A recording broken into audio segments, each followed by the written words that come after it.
What's up, good people? Mark Holmes here, of course, with Michael Anthony Fitness, in case you didn't hear that, on all social media platforms. And Stacy Schubert, that is your Joe Barty being painted as we speak right now. We're going to see if we can get that out of here before we leave. We got some other stuff we need to get packaged up as well. Um, we have CJ Godwin, cornerback, and Mike is probably like, who? You know, we're talking about depth. CJ Godwin, um, Name sounds familiar. I don't know who well, he's one of our cornerbacks. Got nicked up a little bit. He went to the trainer's tent, and now he's headed to the locker room. No word on exactly what happened to him, but now you have to actually start worrying about a couple of things. Mike McCarthy said that today is the last day of installs, as in basically we've gone through pretty much the main gist of what we want to do this season as far as the playbook goes, and that now the focus is going to be actually playing against the Pittsburgh Steelers.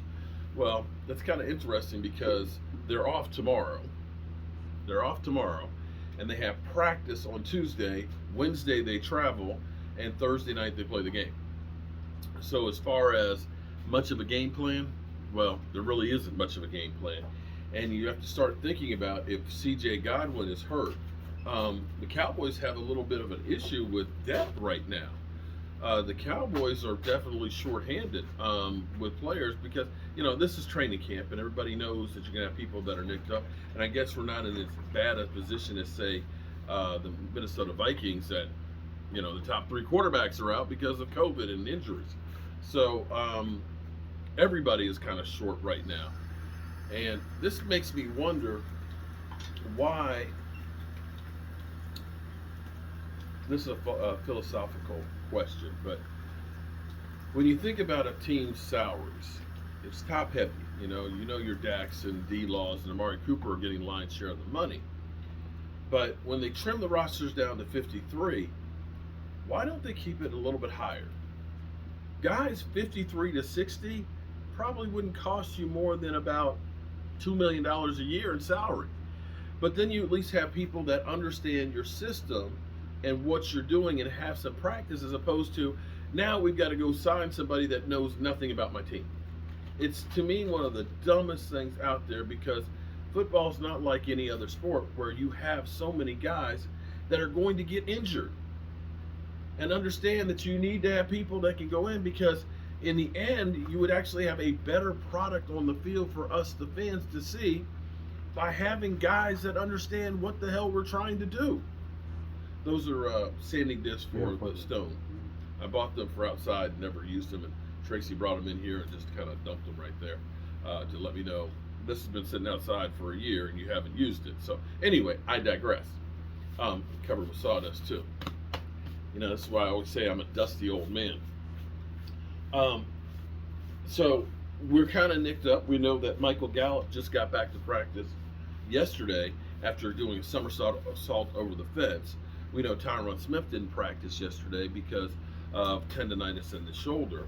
We know D-Law has yet to practice any at all this offseason because of course, back surgery that he had to have. We know Amari Cooper hasn't practiced all offseason because, of course, he's still dealing with the nagging surgery on his ankle. So the Cowboys are getting to be a little bit shorthanded as we go through training camp. Now, tomorrow, Dak will get reevaluated on his throwing arm and back.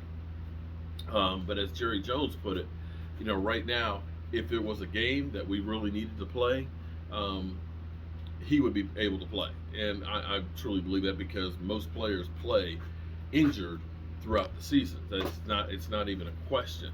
There's nobody who goes out by the middle of the season that is 100% not bruised up, sore, pulled muscles, or bone spurs and things like that. You just play through these things.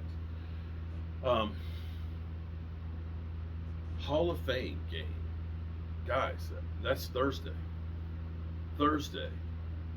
They'll be on the field playing against somebody else and not hitting against their own guys. And what I think we're going to see, maybe a little bit more spirited game, because you won't have guys that are your regular starters, because you have guys that the team is familiar with. you're going to have a lot of young guys that are hungry to carve out a position and a name for themselves.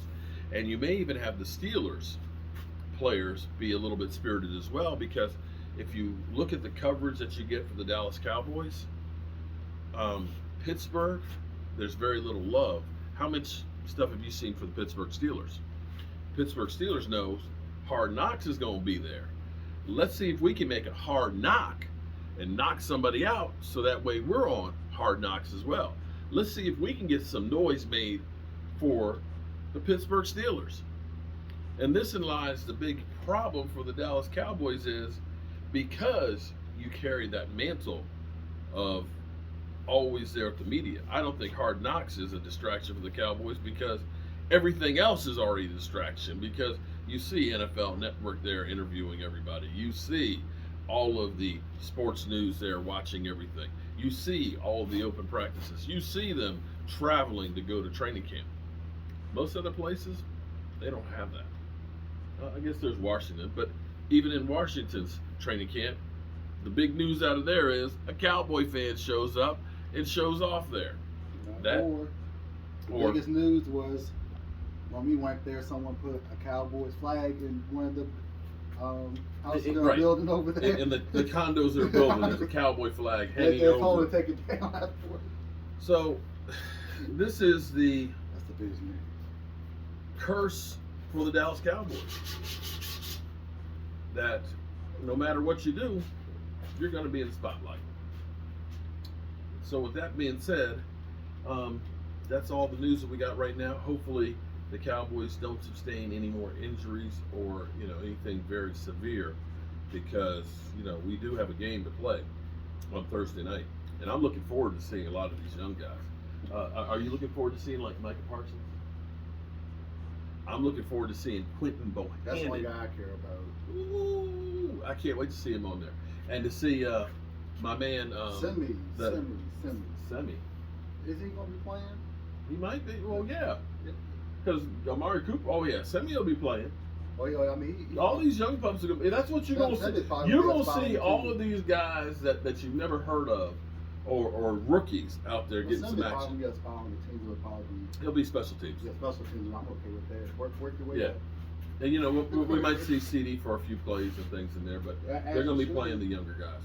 So that's where we are, and I need to. Time's getting short. I got these cabinets that we're trying to get built, and they're in the way. I need to get up in the attic because I've got all my tailgating stuff up there. I need to get down the tables and the barbecue grill and all that kind of stuff, because we're gonna be tailgating. Believe it or not, for the game. Thursday. For the game. Wow. For the game. I'm Mark Holmes with Fitness. my favorite son. He's my only son, but he's still my favorite.